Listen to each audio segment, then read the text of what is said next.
The public worshiped their flawless faces. The studio executives weighed their bodies like meat. When Tyrone Power betrayed Lana Turner, it wasn't just a broken heart. It was a corporate disaster. Turner had secretly mutilated herself to save his career, waiting in a silent mansion for a wedding ring that never arrived. Instead, a photograph arrived. Linda Christian had hunted Hollywood's golden boy to Rome using a single calculated camera flash to publicly execute the reigning queen of MGM. It was a flawless, transcontinental hijacking. Two apex predators waged a vicious war over a manufactured god, tearing each other to pieces for a crown that was already turning to ash. But long before the transatlantic betrayals and shattered crowns, she was simply a young girl. Julia Jean Turner was born on February 8, 1921. The world would know her as Lana. Discovered at a local soda fountain, she was swiftly packaged by the studio machine and sold to the public as the flawless sweater girl of the silver screen. Behind the screen, she was a human being buckling under the weight of an impossible image. She lived in a world where her waistline was monitored by men in suits. Her romantic life was orchestrated by publicists. Craving genuine affection, she sought it from men who loved her reflection rather than her reality. Vulnerable and desperate for validation, she became the perfect target for a man skilled at playing the savior. Tyrone Power was born on May 5, 1914. As a matinee idol belonging to 20th Century Fox, he possessed the kind of symmetrical face that sold millions of tickets. With dark eyes and a devastating smile, he was the ultimate romantic lead. The screen persona was a mask. Underneath, Tyrone was a man plagued by insecurities. He required constant adoration. He fed on the validation of women. He was married to the French actress Annabella. The marriage was a hollow shell. They lived separate lives under the same roof. Tyrone sought distraction. He found Lana. Their illicit affair began in the autumn of 1946. Meeting in secret, sneaking into obscure restaurants, and arranging rendezvous in private homes, the constant need for discretion only fueled their passion. They were two highly manufactured commodities, trying to experience a genuine human emotion. Lana fell completely. She did not just love Tyrone. She worshipped him. She believed his promises. He told her he would divorce Annabella. He told her they would marry. He painted a picture of a future free from the suffocating control of the studios. Lana bought the illusion. She gave him everything. The illusion shattered a few months later. Biology does not respect studio contracts. Lana missed a cycle, then another. She visited a discreet physician. The diagnosis was a death sentence for her career. She was pregnant. Panic set in. A pregnancy out of wedlock in 1947 was not just a scandal. It was career suicide. Ingrid Bergman would soon be exiled from America for a similar offense. Lana was the biggest female star at MGM. Her box office appeal was tied directly to her image as a desirable, unattached siren. An illegitimate child would destroy the fantasy. The studio would invoke the morality clause. They would strip her of her contract. They would destroy her. She told Tyrone. He panicked. His image was equally fragile. He was still legally married to Annabella. A divorce was complicated. An illegitimate child with a rival studio's top star was a public relations nightmare. 20th Century Fox would not protect him. He told Lana the child had to disappear. Lana faced an impossible choice. She wanted the child. She wanted Tyrone. But she knew the rules of the game. If she kept the baby, she lost her career. If Tyrone lost his career, he would resent her forever. The love affair would turn to ash. She made the calculation. She chose the man over the unborn child. She chose the illusion over reality. In 1947, abortions were illegal, dangerous procedures, strictly confined to the shadows. Instead of a state-of-the-art hospital, studio fixers sent her to a shabby, discreet clinic far from the prying eyes of the press. Lana walked into the room. She faced the sterile clinic entirely alone, while Tyrone, shielded by 20th Century Fox, packed his bags for an Italian departure to film Prince of Foxes. She lay down on the table. Historical accounts suggest the grueling procedure was performed without anesthesia, ensuring she remained conscious and could return to the set immediately without a paper trail. Enduring intense physical trauma, she focused on Tyrone Power, believing this agonizing sacrifice would bind him to her forever. The procedure ended. She was hollowed out. She was bleeding. She was instructed to rest, to avoid physical exertion, to let her body heal. But there was no time for healing. The facade had to be maintained. She had to return to the set. She had to smile for the cameras. She had to wear tight dresses and pretend nothing had happened. She returned to the soundstage immediately, burying acute physical agony beneath layers of heavy studio makeup and forced smiles. Visiting her briefly before his departure, Tyrone stood by the pale, exhausted woman who had just undergone an illegal surgery to protect his reputation. Kissing her forehead, he repeated his promises, swearing he would handle the divorce and that they would be together upon his return. He told her to wait for him, insisting he loved her. Lana believed him. She had paid the ultimate price. She believed this physical sacrifice had secured his absolute loyalty. She watched him walk out the door. She closed her eyes and waited for the pain to subside. She waited for her future to begin. Tyrone boarded a plane. He crossed the Atlantic Ocean. He landed in Rome. The city was a chaotic mix of ancient ruins and post-war desperation. The Italian film industry was booming. American dollars flooded the local economy. Rome was becoming Hollywood on the Tiber. It was a playground for the rich, the famous, and the predatory.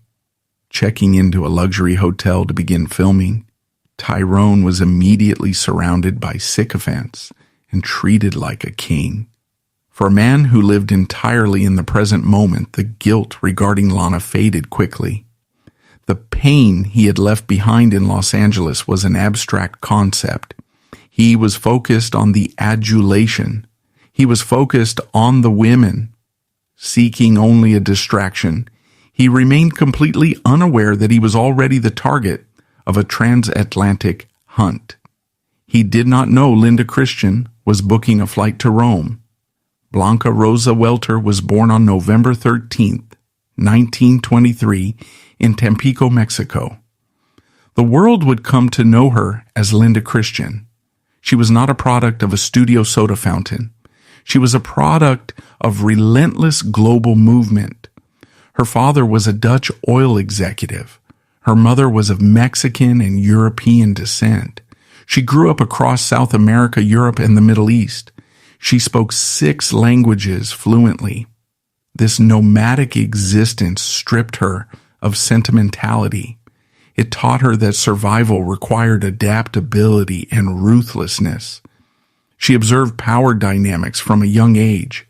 She recognized early that beauty was a common currency, but strategic intelligence was a rare weapon. She arrived in Hollywood with a precise goal. She did not want to be an actress. She wanted to be a conqueror. She signed a brief contract with the MGM, but she despised the restrictive cage of the studio system. She watched women like Lana Turner submit to the executives. Linda refused to be a piece of inventory. She operated as a free agent. She lacked Lana's innate incandescent screen presence. She compensated with sheer calculating ambition. She observed the Hollywood hierarchy with the cold detachment of a predator. Tyrone Power was at the apex. Lana Turner was his reigning consort. Linda watched their clandestine affair unfold. She knew the vulnerabilities of the men in that town. They were surrounded by yes men. They were insulated from reality. They were governed by their egos. Tyrone was the most beautiful man in pictures, but his core was entirely hollow. He required constant reflection to know he existed. When the news leaked through the studio back channels that Tyrone was heading to Italy to shoot a film, Linda recognized the tactical error immediately. Lana was staying behind. Geography was the ultimate wedge. Distance breaks the weak. Linda did not wait for an invitation. She packed her luggage. She booked a transatlantic flight. She chased the scent of vulnerability across the ocean. Rome, in the winter of 1947, was a city of stark contrasts. The architecture was ancient and majestic. The population was hungry and desperate. A new breed of street photographer emerged from this desperation. They were called the Scatini. They roamed the cafes on the Via Veneto. They hunted the wealthy American actors who flooded the city with studio dollars. They were aggressive. They were invasive. The Hollywood studios hated them because they could not control them. Linda Christian did not hate them. She saw an army waiting for a commander. She understood that a scandal in Rome could not be contained by the fixers in Los Angeles. The Scatini were independent. They sold to the highest bidder. They sold to the global wire services. Linda realized she did not need a studio publicist to make her a star. She only needed a camera flash and a willing target. Tyrone was isolated in his luxury suite at the Hotel Excelsior. The filming of Prince of Foxes was arduous. He was far from the strict oversight of 20th Century Fox. He was far from the tearful, bleeding woman he had left in California. He was bored. He was susceptible. Linda orchestrated the initial encounter with military precision. Rather than a chance encounter on the street, she strategically moved through expatriate social circles and positioned herself at the right parties to ensure a formal introduction.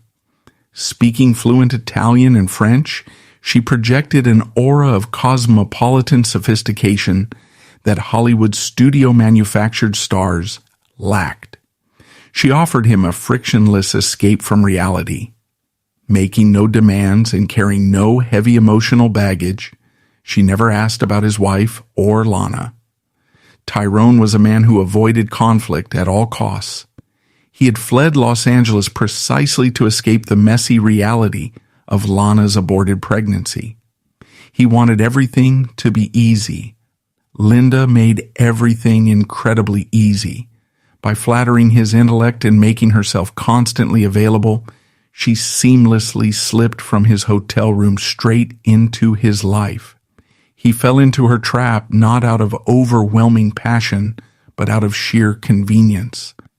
He was a passive participant in his own seduction. Back in Los Angeles, Lana Turner sat in a sterile, silent mansion. Her body was still recovering from the brutal medical intervention. The physical trauma was a dull, constant ache. The psychological toll was much worse. Bleeding and cramping, she hid her physical decay beneath layers of designer clothing and heavy makeup. The studio kept her schedule full. She attended premieres. She posed for magazine covers. She projected the image of the untouchable golden girl. Inside, she was dying. She waited by the telephone. The calls from Rome were infrequent. They were brief. Tyrone cited the difficult shooting schedule. He cited the time difference. Lana accepted the excuses. She clung to the promise he had made before he left. She believed that her sacrifice had secured his devotion. She thought the physical pain was a down payment on a wedding ring. She was dangerously naive. Linda Christian moved to the next phase of her operation. A private affair, in a hotel room was useless to her. She did not want to be a secret mistress. She wanted to usurp the queen. She needed public confirmation. She needed the world to see her standing next to the most desired man on earth. She began to feed her itinerary to the scatini. She found out which photographers were the most aggressive. She subtly tipped them off to where she and Tyrone would be dining. She let it slip which ruins they would be touring. She weaponized her own privacy. Tyrone remained completely oblivious. He believed he was simply enjoying a discreet Roman holiday with a beautiful, uncomplicated woman. He underestimated the intelligence of the woman holding his hand. He underestimated the speed of the global press. A sunny afternoon presented the perfect backdrop. They walked down the Spanish Steps. They strolled along the cobblestone streets. Linda linked her arm through his. She pulled him close. Descending upon the couple, photographers emerged from alleyways and jumped out of cars, their flash bulbs erupting in a blinding white barrage. Tyrone reacted instinctively. He deployed his trademark movie star smile. He wrapped his arm around Linda. He played to the cameras out of sheer habit. He did not consider the consequences. Linda did not just smile. She turned her face toward the lens. She ensured the lighting caught her cheekbones. She leaned into Tyrone. She pressed her body against his. She claimed ownership in the span of a shutter click. The image was captured on silver gelatin film. It was a flawless execution. The negative held the stark visual proof of a betrayal. It was not a blurry, ambiguous shot. It was sharp. It was undeniable. The scatini rushed the rolls of film back to their makeshift dark rooms. They developed the negatives in chemical baths. They printed the glossy 8x10 photographs. They ran to the telegraph offices. The images were transmitted across the Atlantic Ocean via wire service cables. They traveled as electrical impulses under the sea. They arrived in the newsrooms of New York, Chicago, and Los Angeles within hours. The editors saw the photographs and stopped the presses. This was not a minor gossip item. This was an explosive scandal. Tyrone Power, still legally married, openly flaunting a new woman in Europe, while the entire world knew he was supposedly devoted to Lana Turner. It was the perfect narrative of betrayal. The newspapers ran the image on the front pages. The tabloids printed it in bold black ink. The magazine scrambled to identify the mysterious brunette clinging to the matinee idol. In her Beverly Hills estate, Lana Turner woke up to a nightmare.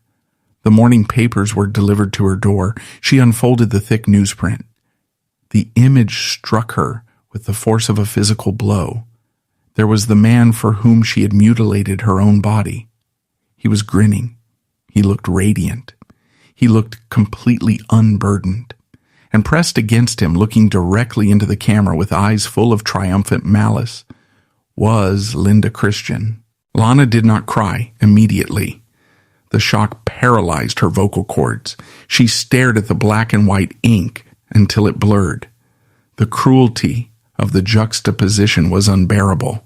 She felt the dull ache in her abdomen where a child was supposed to be. She felt the cold emptiness of her sprawling house. She realized the horrifying truth of her situation. Tyrone had not just broken a promise. He had allowed her to be publicly slaughtered. Linda Christian had not just stolen a man. Bypassing the entire Hollywood studio system and its powerful fixers, she used the global press to deliver a fatal strike to Lana's dignity. The ink from the newspaper smeared against Turner's trembling fingers as a profound physical nausea set in. It was not just the shock of betrayal. She realized the horrifying truth. She had sacrificed her unborn child and endured brutal physical trauma to protect a man who is now openly smiling for foreign cameras alongside a rival. The queen of MGM had been flawlessly outmaneuvered from 3,000 miles away. She did not weep. Weeping was a luxury she could not afford. She was a property of Metro-Goldwyn-Mayer. In the brutal economy of the studio system, a victim is a liability. The public worships goddesses. The public pities victims. Pity does not sell movie tickets. Louis B. Mayer did not tolerate liabilities. The studio fixers were already assessing the damage. The photographs from Rome were a disaster. They painted Lana as the discarded mistress. They painted her as weak. Lana knew the rules of the game. She had to rewrite the narrative. She had to erase the humiliation before it permanently destroyed her box office value. She walked into her marble bathroom. She stared at her own reflection. Her skin was pale. Her eyes were hollow. She masked her physical decay with heavy foundation. She painted her lips a defiant red. She armored herself. She prepared for war. She needed a weapon. She found one in Bob Topping. Bob Topping was a tin plate heir with a vast inherited fortune and a reputation as a playboy.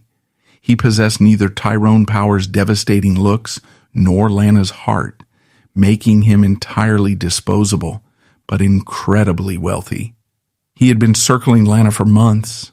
She had dismissed his advances. She had been waiting for Tyrone. Tyrone was now gone. Topping was available. More importantly, Topping's money was available. Lana saw him not as a suitor, but as a strategic asset. She needed a spectacle massive enough to eclipse the photographs radiating from Rome. She needed a display of power. She picked up the telephone. She invited Topping into her home. The courtship was remarkably brief. It was devoid of genuine romance. It was a cold, calculated transaction. Topping wanted the ultimate Hollywood trophy wife. Lana wanted a human shield. She accepted his proposal almost immediately. She demanded a ring massive enough to blind the press. Topping delivered a diamond the size of a pigeon's egg. Lana wore it like brass knuckles. She paraded it in front of the studio photographers. She fed the story to the columnists. She made sure the news of her sudden joyous engagement reached every news desk in America. She wanted the news to cross the Atlantic. She wanted it to land on Tyrone Power's breakfast table in Rome. The wedding was scheduled for April of 1948. The rush timeline was essential. Every day that Tyrone and Linda dominated the headlines was a day Lana lost ground. She weaponized Topping's millions. She orchestrated a media circus. The wedding was not a holy sacrament. It was a retaliatory strike. It was a desperate scream disguised as a celebration. Lana threw money at every detail. She bought the most expensive champagne. She hired the most exclusive caterers. She invited the entire hierarchy of Hollywood elite. She ensured the press had unparalleled access. She wanted flashbulbs. She wanted front pages. On the day of the wedding, Lana Turner played the greatest role of her career. She wore a stunning gown. She radiated pure, manufactured joy. She smiled flawlessly for the cameras. She kissed her new millionaire husband. She projected the image of a woman who had already forgotten Tyrone Power. She projected total victory. The reality was a grotesque contrast. She stood at the altar beside a man she barely knew, exchanging vows she did not mean, all to win a public relations battle against a man who had discarded her. The lavish celebration offered no real comfort. The congratulations sounded like mockery, and she drank heavily to blur the reality of the man standing beside her. She smiled until her facial muscles cramped. She retreated to her bridal suite and stared at the diamond on her finger. It was heavy. It was cold. It was a beautiful, worthless consolation prize. She had successfully manipulated the press. She had reclaimed her dignity in the eyes of the public. But in the quiet darkness of her bedroom, she knew she had lost everything that actually mattered. The news of the topping wedding reached Rome. It splashed across the international wires. Linda Christian sat in a sidewalk cafe on the Via Veneto. She read the reports of Lana's extravagant nuptials. She studied the photographs of the massive diamond. She did not feel defeated.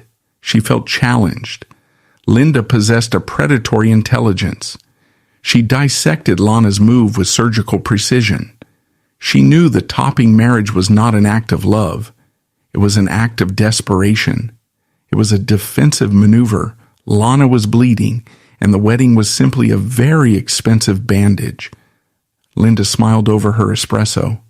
She realized she had successfully driven the queen of MGM into a desperate corner. She had forced Lana into a loveless marriage. She had won the psychological war, but a psychological victory was not enough. Linda required absolute, undeniable conquest. She looked at Tyrone Power. He was sitting across from her. He was staring blankly at the street. He had read the news about Lana. He felt a brief, sharp pang of guilt. He knew what Lana had sacrificed for him. He knew the timeline of her sudden marriage was a direct reaction to his betrayal. But guilt was a heavy emotion. Tyrone despised heavy emotions. He avoided introspection. He preferred the path of least resistance. He looked at Linda. She was smiling at him. She was uncomplicated. She did not demand apologies. She did not cry. She offered a smooth, frictionless reality. Tyrone buried his guilt. He surrendered completely to Linda's steering. Linda tightened her grip. She knew the Roman holiday could not last forever. Tyrone would eventually have to return to Hollywood. If he returned unattached, the studio executives would reassert their control. They would pressure him to reconcile with Lana. They would try to erase Linda from the narrative. Linda refused to be erased. She refused to be a temporary European fling. She decided to escalate the conflict. A photograph was powerful. A marriage certificate was bulletproof. She began her campaign. She did not issue ultimatums. She used subtle manipulation. She managed his schedule. She managed his social interactions. She isolated him from the few friends who might offer him objective advice. She became indispensable to his daily life. She catered to his ego relentlessly.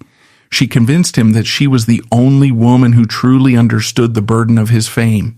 She convinced him that a life with her would be a continuous, effortless adventure. Tyrone was malleable. He possessed no strong internal compass. He adopted the desires of whoever was closest to him. Linda was constantly closest to him. She planted the idea of marriage in his mind. She nurtured it. She made it seem like his own brilliant conclusion.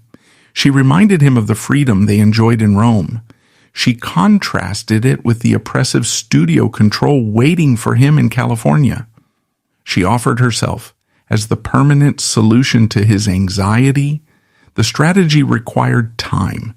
Linda was patient. She maintained the pressure for months.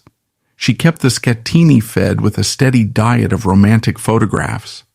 She ensured their faces remained in the global press.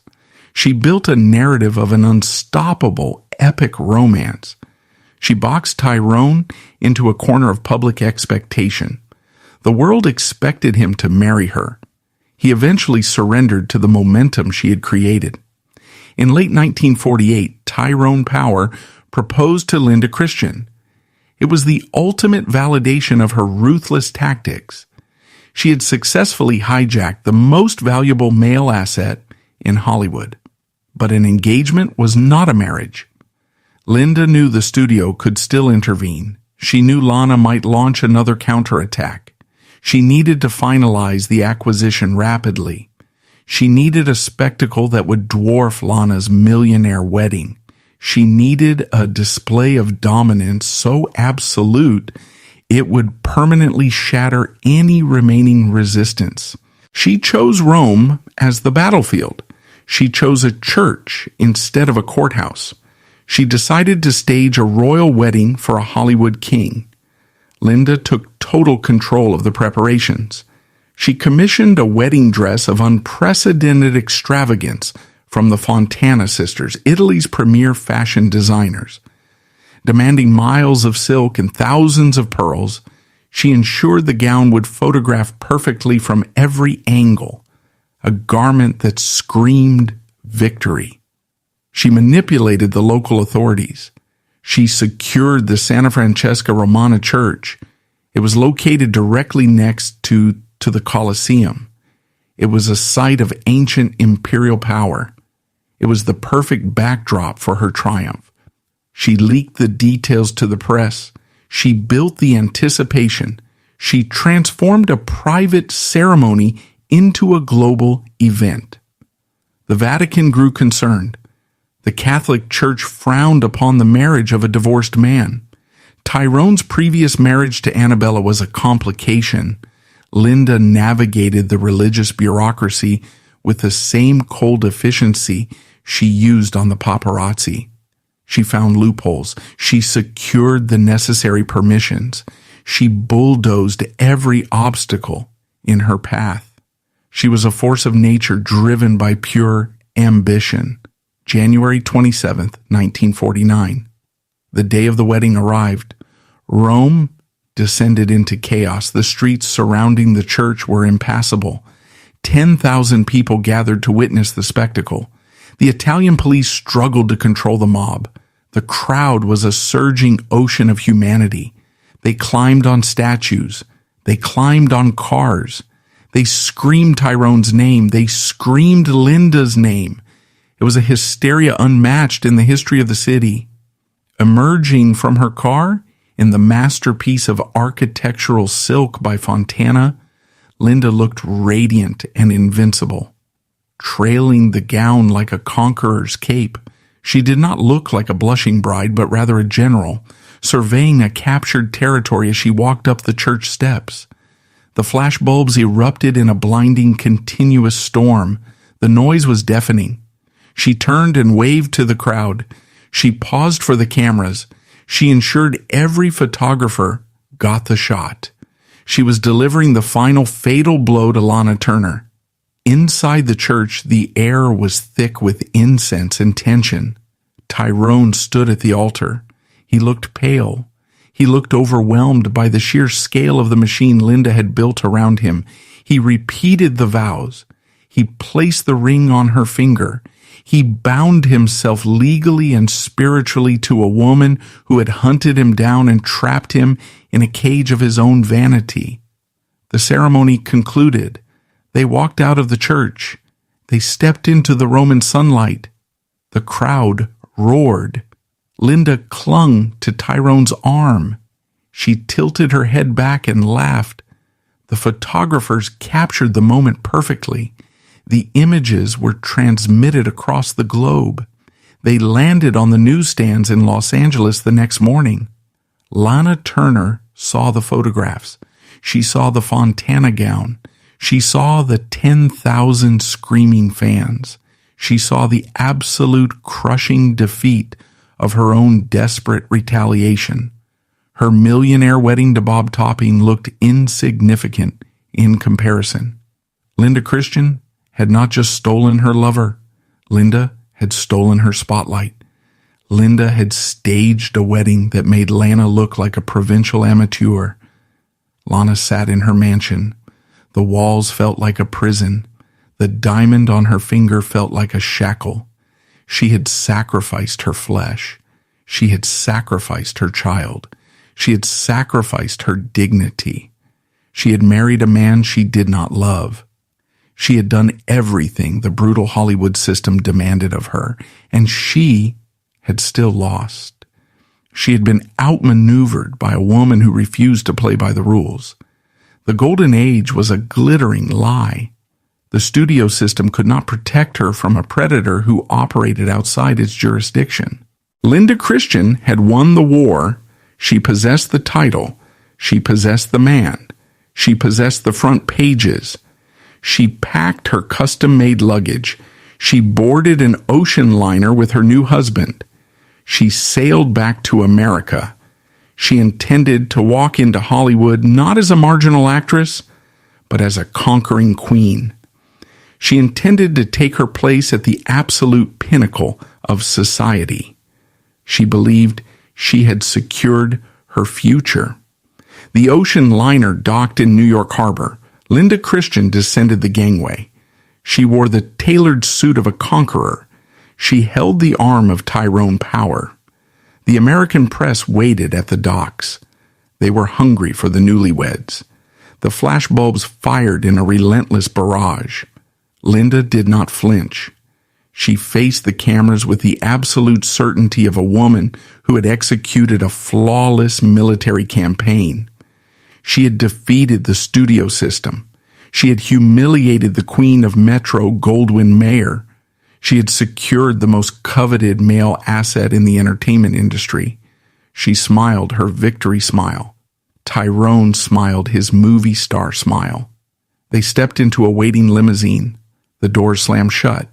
The noise of the crowd was instantly muted. The reality of their union began. Victory is a destination. Occupation is a grueling daily reality. Linda had won the war in Rome. She now had to govern the territory in Hollywood. She quickly discovered the flaw in her magnificent prize. Tyrone Power was a beautifully constructed facade. He was born to recite lines written by other men. He was born to stand on marks taped to the floor. Without a script, he possessed no internal direction. He was a hollow vessel. He required constant external validation to confirm his own existence. He needed to be adored. When Linda was the hunter in Italy, she provided a thrilling reflection. She offered a daring escape. Now she was his wife. She was the establishment. She was the reality he had to wake up to every morning. The excitement of the illicit chase evaporated. They moved into a sprawling estate in Brentwood. The house was heavily guarded. It was surrounded by manicured lawns and high walls.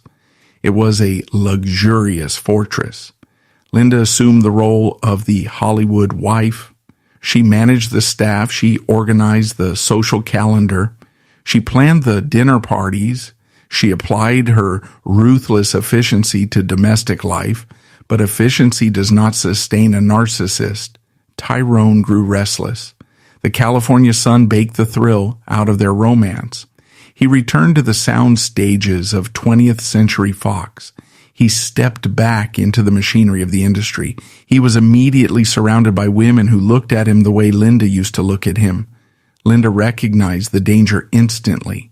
She knew the anatomy of a betrayal because she was an expert architect of one. She knew exactly how a bored, insecure actor could be lured away by a flattering smile and a sympathetic ear. The hunter became the warden. She began to monitor his schedule. She scrutinized his co-stars. She attended his set visits under the guise of a supportive spouse. Her sharp eyes tracked his every interaction. She saw the lingering glances. She heard the hushed conversations. The paranoia took root in her mind. She realized she had to guard her stolen property against a town filled with women just as ambitious and just as ruthless as she was. Across the city, Lana Turner was drowning in her own manufactured spectacle. The Bel Air mansion she shared with Bob Topping was a monument to her desperate retaliation. It was filled with expensive art and imported furniture. It was entirely devoid of warmth. Bob Topping was a tin plate heir. He was also a chronic alcoholic. He was a compulsive gambler. The millions of dollars Lana had used as a shield against her humiliation were rapidly hemorrhaging. Topping drank gin from dawn until dusk. He lost staggering sums at the card tables. He was belligerent and unpredictable. Lana lived in a state of suspended animation. The psychological wounds were infected and festering. She walked through the cavernous rooms of her home holding a cocktail glass.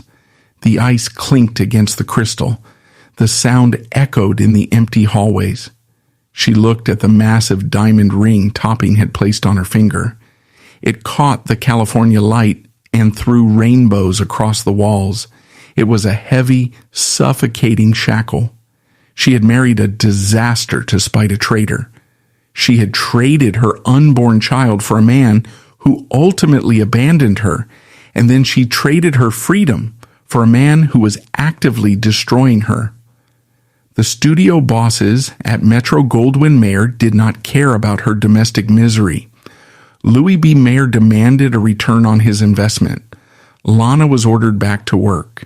She was handed scripts. She was sent to wardrobe.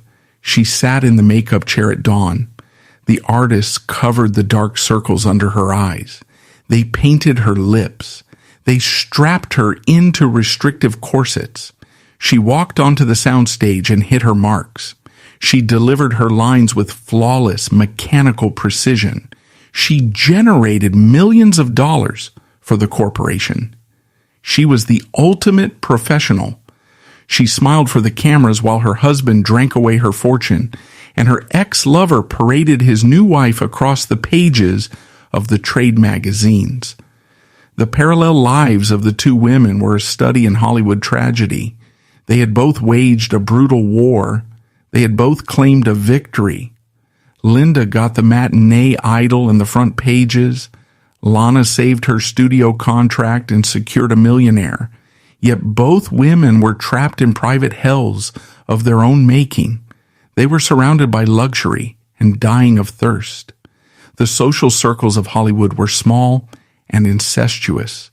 It was inevitable that their paths would cross. The industry thrived on putting rivals in the same room. It was good for gossip. It was good for business. The invitations arrived for the grand premieres and the exclusive charity galas. Lana attended on the arm of a stumbling, intoxicated Bob Topping. Linda attended on the arm of a polished, hollow Tyrone Power. They saw each other across crowded ballrooms. The air between them was thick with unspoken violence. Lana wore her diamonds like armor. She kept her chin high. She refused to look away. She channeled every ounce of her acting ability into projecting absolute indifference. Linda met her gaze with a predatory stillness. She wore her custom gowns with the arrogance of a thief who had successfully robbed the bank and walked away with the vault. They did not speak. They did not have to. The history of blood, manipulation, and stolen love hung over them like a toxic cloud. Tyrone navigated these encounters with practiced cowardice. He avoided Lana's eyes. He smiled politely at the surrounding executives. He drank heavily to numb the awkwardness. He was completely incapable of confronting the damage he had caused. He preferred to pretend the past did not exist. He retreated into the safety of Linda's controlling grip. He allowed her to steer him through the crowd. He was a passive object caught between two opposing forces of female will. The cracks in Linda's flawless victory began to widen. Tyrone's infidelity was not a possibility. It was a biological certainty. He could not survive on the adoration of one woman. He needed a chorus. He began to stray. He started with quiet, deniable indiscretions. A lingering dinner with a script girl. A closed dressing room door with a minor starlet. Linda's network of informants brought her the whispers. The scatini she had utilized in Rome had American counterparts. The gossip columnists were always hungry. Linda confronted him. The arguments in the Brentwood fortress were vicious. The pristine facade of the wedding of the century crumbled behind closed doors. Tyrone deployed his charm. He denied the accusations. He lied with the smooth, practiced ease of a man who made his living pretending to be other people. When the charm failed, he withdrew. He became sullen and cold. He punished Linda with silence. He made her feel unreasonable. He gaslit her with absolute mastery. Linda felt the control slipping through her fingers. The weapon she had used against Lana was now being turned against her. She realized the horrifying truth of her conquest. She had not won a husband. She had won a full-time job as a jailer. The anxiety gnawed at her perfect composure. She began to lose weight. Her sharp cheekbones became sharper. The triumphant smile she had flashed on the steps of the Roman church was replaced by a tight, strained line. She was living in a constant state of hypervigilance. She knew the wolves were always circling, and she was exhausted from keeping them at bay. Lana's breaking point arrived with brutal financial clarity. Bob Topping's gambling debts became insurmountable. The millionaire playboy was essentially bankrupt. He had squandered his inheritance. He began to drain Lana's studio earnings. The lavish lifestyle she had engineered to humiliate Tyrone was collapsing under the weight of Topping's addiction. The banks threatened foreclosure. The creditors called the Bel Air mansion constantly. The shield of wealth had disintegrated. Lana filed for divorce, resulting in another humiliating public failure as the press eagerly seized the narrative. Columnists dissected her poor choices, painting the golden girl as a tragic figure, unlucky in love once again. Lana stood in front of the judge and requested the dissolution of the marriage. She did not ask for alimony. There was no money left to take. She simply wanted to sever the anchor before she drowned completely. She walked out of the courthouse. She was single. She was financially bruised. She was emotionally exhausted. She was nearing her 30th birthday. In the cruel mathematics of the golden era, 30 was a dangerous number for a female star. The studio executives were always looking for newer, younger faces. They were always looking for girls without the heavy baggage of public scandals and failed marriages. Lana had to fight for her survival all over again. She threw herself into her work with a dark, desperate energy. She took roles that pushed her boundaries. She channeled the rage and the grief of the past few years into her performances. She stopped playing the innocent sweater girl. She started playing women who knew the bitter taste of betrayal. The camera captured the new depth in her eyes. The public responded. Her box office numbers stabilized. She proved to Louis B. Mayer that she was still a highly profitable asset. She survived the wreckage of Bob Topping, but she survived it alone. The 1950s dawned. The landscape of Hollywood was shifting. Television was creeping into American homes. The absolute power of the studio system was beginning to crack. The iron grip of the moguls was loosening. The stars were beginning to demand more control over their own lives. But the personal damage inflicted during the peak of the system was permanent. Tyrone Power's career began to falter. The matinee idol looks were fading. The heavy drinking and the relentless stress of his personal life etched deep lines into his face. He was no longer the undisputed king of the box office. He was an aging actor trying to maintain relevance in a changing industry. His marriage to Linda was a hollow performance. They stayed together for the cameras. They attended the premieres and smiled for the photographers. They produced 2 daughters. The children were born into a war zone of silent resentment and constant suspicion. Linda Christian refused to surrender her title quietly. She fought viciously to maintain the illusion of the perfect Hollywood family. She orchestrated elaborate photo shoots with the children. She fed stories to the magazines about their idyllic home life. She was fighting a losing battle against the truth. Tyrone's affairs became more brazen. He stopped trying to hide them. He no longer cared about Linda's anger. He had grown tired of the warden. He wanted to break out of the prison she had built for him in Rome. The final confrontation was inevitable. The transcontinental theft that had shattered Lana Turner was about to yield its inevitable consequence. Linda Christian was about to discover that the ultimate prize of Hollywood royalty carried its own inescapable, slow-acting poison. The Brentwood estate stopped being a fortress and became a mausoleum. Linda Christian walked through the sprawling rooms and felt the chill of absolute defeat. She had crossed an ocean to steal a king. She had manipulated the international press. She had orchestrated a wedding that paralyzed the city of Rome. She had worn the Fontana gown and smiled at 10,000 screaming fans. She had crushed Lana Turner. She had won the ultimate Hollywood prize. Now she was staring at the prize across a mahogany dining table, and she realized it was entirely defective. His face was his only currency. The studio lighting and the brilliant makeup artist had sustained the illusion for over a decade. But biology's relentless. The heavy drinking, the chain smoking, and the constant gnawing insecurity began to corrode his features. The sharp jawline softened. The dark eyes lost their magnetic focus. He looked at his reflection in the mirror and felt a deep, terrifying panic. He was aging in an industry that treated aging as a terminal disease. He needed a cure. He sought the cure in the only place he knew. He sought it in the adoration of new women. No longer trying to hide his infidelities, the discretion of their early marriage evaporated.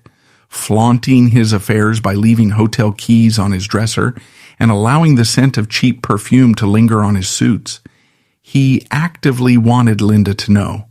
He was punishing her, resenting his wife both for witnessing his decline and for being the warden of a prison he had willingly entered. When she confronted him, he did not argue. He simply stared at her with a blank, chilling indifference. He deployed a weapon far more devastating than anger. He deployed total apathy. Linda felt the ground disintegrating beneath her expensive shoes. The control she had wielded so masterfully in Italy was completely useless against a man who no longer cared about consequences. She had built her entire identity around being Mrs. Tyrone Power. If he discarded her, she would fall from the pinnacle of Hollywood society back into the obscure margins. She fought frantically to maintain the facade. She threw lavish parties. She invited the studio heads and the influential columnists. She dressed her two young daughters in matching outfits and paraded them for the cameras. She smiled until her jaw ached. She projected an image of absolute domestic bliss. The reality was a daily psychological execution. She lay awake at night listening to the sound of his car pulling into the driveway at dawn. She smelled the alcohol and the sweat of other women as he climbed into bed beside her. She swallowed her pride. She swallowed her rage. She traded her dignity for a continuation of the lease on her Hollywood throne. She became exactly what she had despised. She became a willing victim of the studio ecosystem. She was enduring the same humiliation she had inflicted upon Lana Turner. The manipulative tactics Christian used to secure the marriage were now trapping her inside it. Tyrone escalated his cruelty. He began a highly publicized affair with a Swedish actress named Mie Zetterling. He did not care about the optics. He paraded her around Europe. He recreated the exact scenario he had engineered with Linda years earlier. He took another woman to foreign cities and allowed the press to document the romance. Linda sat in California and watched history repeat itself. The photographs hit the newsstands. The cycle of public humiliation was complete. She was now the discarded wife staring at the front pages. The irony was not lost on her. She possessed a sharp, analytical mind. She recognized the symmetry of her own destruction. She had used the paparazzi to force Tyrone into a marriage. Now he was using the paparazzi to force his way out of it. He was a coward. He lacked the spine to simply ask for a divorce. He preferred to humiliate her until she had no choice but to file the papers herself. He wanted her to pull the trigger so he could play the victim. Linda reached her breaking point. The ambition that had driven her across the Atlantic was finally exhausted. The prize was not worth the daily degradation. She realized she was fighting to keep a man who possessed no loyalty, no substance, and no soul. She called her lawyers. She initiated the legal proceedings. She treated the divorce exactly as she had treated the courtship. She treated it as a tactical military retreat, demanding a massive financial settlement, child support, and the Brentwood estate. She intended to extract every single dollar of value from the wreckage of the marriage. She manipulated the press one final time by feeding her story to powerful gossip columnists, painting Tyrone as a serial adulterer and herself as the devoted mother, ensuring public sympathy fell entirely on her side. The divorce was finalized in 1955. The wedding of the century was officially dead. Linda Christian walked out of the Los Angeles County Courthouse. She wore a dark, impeccably tailored suit. She did not cry. She faced the flash bulbs with a hard, resolute stare. She was wealthy. She was independent. But she was permanently scarred. She had traded her youth and her peace of mind for a temporary lease on a Hollywood kingdom. She had won the war, and she had lost everything that mattered. Miles away on a sound stage in Culver City, Lana Turner sat in a canvas chair with her name printed on the back. A lighting technician adjusted a massive spotlight above her head. A makeup artist powdered her nose. A studio publicist handed her a folded newspaper. Lana looked down. The headline announced the divorce of Tyrone Power and Linda Christian. Lana did not smile. She did not feel a rush of vindictive triumph. She felt a cold, heavy stone settle in the pit of her stomach. She looked at the photograph of Tyrone walking out of the courthouse. His face was lined. His posture was defeated. He looked nothing like the radiant God she had worshipped 8 years ago. He looked like an ordinary broken man. The Roman betrayal didn't just break her heart, it mocked her physical sacrifice. Tyrone Power did not survive his own illusions, dying of a massive heart attack in 1958 at just 44. Linda Christian stood by his casket playing the grieving widow, but the kingdom she fought so ruthlessly to conquer dissolved the moment his heart stopped. She spent her remaining decades drifting through European high society, fiercely defending a fractured legacy until her death in 2011. Lana Turner did not attend the funeral, offering the man who betrayed her only absolute silence. The trauma of that clandestine abortion and public humiliation permanently altered Turner, leading to a string of volatile marriages and her tragic, violent entanglement with mobster Johnny Stompanato. The war between Turner and Christian wasn't just a romance gone wrong. It was a forensic blueprint of Hollywood's golden age. It exposed a cannibalistic corporate system that demanded extreme human sacrifices, proving that in the ruthless economy of fame, the most fiercely contested victories were often the most hollow,